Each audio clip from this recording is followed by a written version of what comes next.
teaching here on this. Sure. I think it's so important because when we hear the word feast, we typically think of food. But the biblical word is moed, and it means a divine appointment. Like God has a day timer. And he's saying, these are the days that I'm going to intersect human history on my day timer, on my calendar. Mm-hmm. And they were also called convocations in Leviticus 23. The first thing I want to mention, and this is where the church really needs to get a hold of this. It says these are the feasts of the Lord. Even these are my feasts. He doesn't say these are the Jewish feasts. He doesn't say these are Israel's feasts. He says these are the feasts of the Lord. So if you belong to the Lord, these feasts belong to you. And they were called convocations. In Hebrew, that means, the word is mikra. And it means an assembly, but it implies a dress rehearsal. Just like you go to a dress rehearsal for the wedding, you're rehearsing what is going to happen. So throughout history, the feasts were the divinely appointed days that they would do the dress rehearsal of prophetically what would happen in the future. So that is why they would sacrifice the lamb every day on Passover, because he was going to die on Passover. Yes. And what's amazing is they would bind the Passover lamb to the horns of the altar at the time of the morning sacrifice, which is 9 in the morning. So if you'll notice in the Gospels, it says that the Lord was bound to the cross the third hour of the day. Mm-hmm. That's the time of the morning sacrifice. So the very moment the high priest is binding the Passover lamb to the horns of the altar, they're binding Yeshua the lamb to the cross. Mm-hmm. They also sing what's called the Hallel, which is Psalms 113 through Psalms 118 on the feast days. Mm-hmm. And they sing them at the time of the morning and evening sacrifice. So Psalms 118, what song are they singing? What are the words of Psalms 118? Bind the sacrifice with cords, even to the horns of the altar. Wow. This is what they're singing while they're binding the Passover lamb to the altar, and they're binding Yeshua to the cross. And then at 3 in the afternoon, that's the time of the evening sacrifice.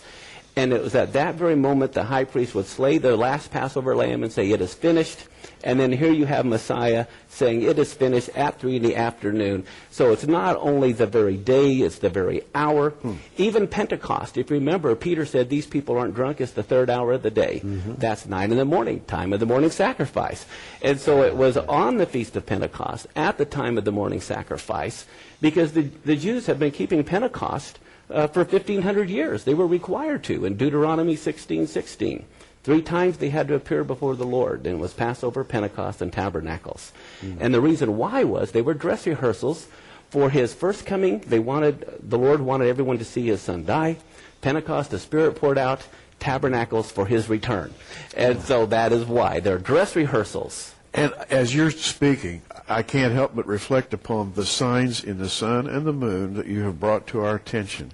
It is as though the Lord is pointing at Passover. He's pointing at Sukkot, and he's saying, start watching.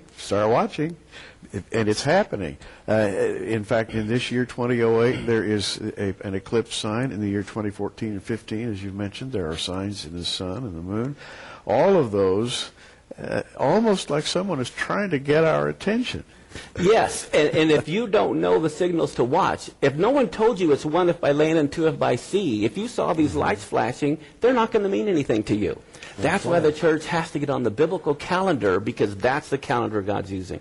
When I lived in Garden City, Kansas, it was on a time zone between Mountain and Central Time. Mm-hmm. Many people had to have 2 clocks because they would live in one time zone and they'd drive a mile and they'd be in another time zone. And the church needs to realize there's 2 calendars. And we have to live with them. One of them is the normal calendar we use every day to work, but God has a calendar, and his appearing is based on that one, not ours. Gary?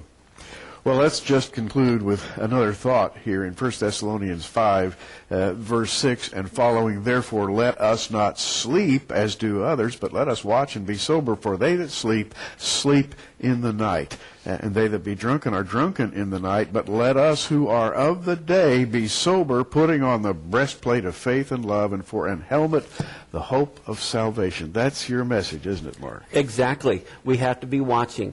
And if the Lord is the same yesterday, today, and forever, If he fulfilled the spring feast to the day of his first coming, he will fulfill the fall feast to the day of his second coming. And the church doesn't understand Revelation until they understand the fall feast and what events will happen on those days. And in Revelation chapter 19, we have Jesus coming back in power and great glory. Yes. The book of Revelation is laid out like the fall festival. Yes, it is. The Gospel of John, the spring festivals of Passover. Yes.